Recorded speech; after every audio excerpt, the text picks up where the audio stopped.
और सारे सबके राब्ते हैं एक दूसरे के। दूसरा ये ज़हन में रखो कि पाकिस्तान तहरीक-ए-इंसाफ जो पार्टी है वो बेसिकली इस्टेब्लिशमेंट की पार्टी थी। हुँ, इसको बनाया ही इस्टेब्लिशमेंट ने था, और बल्कि जितने लोग इसके अंदर हैं उसमें 99% लोग ऐसे हैं जिनका कहीं न कहीं फ़ौजी बैकग्राउंड है, या उनके वालिद फ़ौज में रहे हैं, उनके भाई फ़ौज में रहे हैं, ठीक या है। वो खुद फ़ौज का हिस्सा रहे हैं, और किसी तरीके से कोई ना कोई उनका ताल्लुक था, और ये पार्टी बनी इसी तरह थी।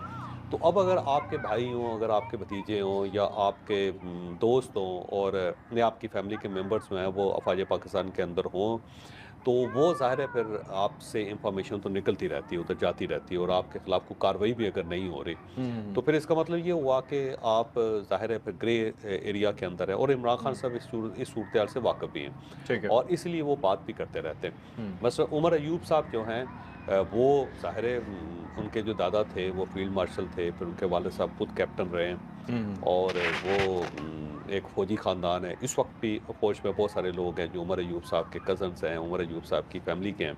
ठीक है। तो राब्ता तो उनका आपस में रहता है। हुँ, तो हुँ, अगर ये बात कर रहे हैं फैसल वाडा साहब, तो बात गलत नहीं हो सकती, क्योंकि फैसल वाडा साहब का मौक्कल जो है वो बड़ा तेज़ है। मैं बार-बार आपको कह रहा हूँ। और वो जो पाकिस्तान तहरीक-ए-इंसाफ के जो मौक्कल थे, वो कल आप बताया वो रिटायर हो चुके हैं बेचारे।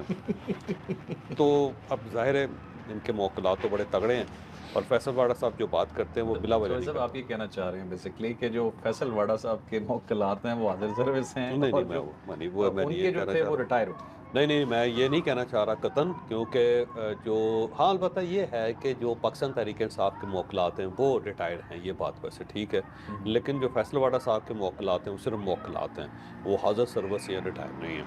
हुँ, हुँ, और पहुँचे हुए आदमी हैं फैसल वाडा साहब, मुझे हुँ, लगता है कि बाज़ औक़ात तो खुद बराह रास्त उनको पैगामात आने शुरू हो जाते हैं, और जिस तरह वो जिन ख़यालात का इज़हार करते हैं, वो बाद में होने भी लगते हैं।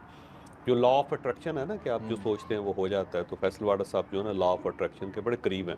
हुँ, जो वो सोचते हैं, वो उसके बाद फरमा देते हैं, और जब फरमा देते हैं वो हो जाता है। मुझे लगता है जैसे पुराने ज़माने में दरवेश नहीं होते थे, जो कह दिया वो हो गया।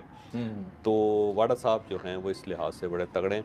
हुँ, बाकी मुखबर तो हर पार्टी के अंदर है, कोई पार्टी ऐसी नहीं है जिसके अंदर मुखबर ना हो। हम ये ठीक नहीं है। कह सकते कि पाकिस्तान तहरीक-ए-इंसाफ के अंदर सिर्फ मुखबर है। क्या पाकिस्तान पीपल्स पार्टी के अंदर मुखबर नहीं है? हुँ, हुँ, क्या पाकिस्तान मुस्लिम लीग नून के अंदर मुखबर नहीं है? और सबसे ज़्यादा जेयूआई के अंदर है, जो बता देते हैं कि मौलाना फजलुर रहमान साहब क्या सोच रहे हैं। बल्कि मौलाना फजलुर रहमान साहब उनको रोकते रह जाते हैं कि 26वीं तरमीम में आपने वोट नहीं देना, 27वीं तरमीम में वोट नहीं देना, लेकिन वो हुँ, दे देते हैं। ठीक है। अच्छा चले इसी एक्शन की थोड़ी एक्सटेंशन करते हैं। अभी मोहसिन नकवी साहब जो है ना वो यूके चले गए हैं और हुँ। वहाँ जाकर वो उनकी कुछ सरगर्मियाँ हैं ज़रा वो बताइए? तो वो बेसिकली पीएसएल लॉन्च कर रहे हैं, और लॉर्ड्स के अंदर ये आपको पता है क्रिकेट लॉर्ड्स के अंदर स्टार्ट हुआ था। हाँ